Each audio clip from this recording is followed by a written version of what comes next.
Chapter 13 Political Transformations Empires and Encounters 1450 to 1750.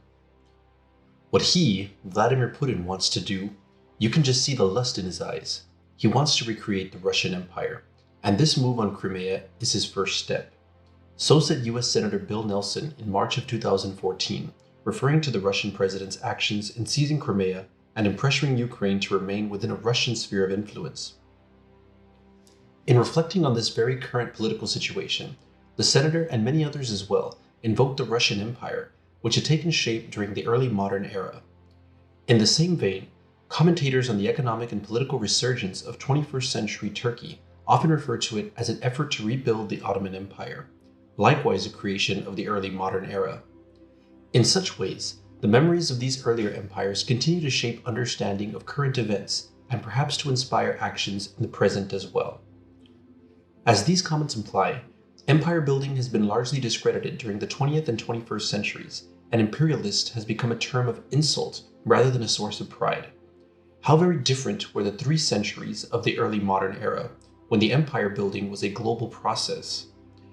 In the Americas, the Aztec and Incan empires flourished before they were incorporated into the rival empires of the Spanish, Portuguese, British, French, and Dutch, constructed all across the Western Hemisphere.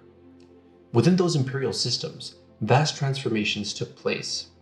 Old societies were destroyed, and new societies arose as Native Americans, Europeans, and Africans came into sustained contact with one another for the first time in world history. It was a revolutionary encounter with implications that extended far beyond the Americas themselves. But European empires in the Americas were not alone on the imperial stage of the early modern era. Across the immense expanse of Siberia, the Russians constructed what was then the world's largest territorial empire, making Russia an Asian as well as European power. Qing dynasty China penetrated deep into Inner Asia, doubling the size of the country while incorporating millions of non-Chinese people who practiced Islam, Buddhism, or animistic religions. On the South Asian peninsula, the Islamic Mughal Empire brought Hindus and Muslims into a closer relationship than ever before, sometimes quite peacefully and at other times with great conflict. In the Middle East, the Turkish Ottoman Empire re-established something of the earlier political unity of the heartland Islam and posed a serious military and religious threat to European Christendom.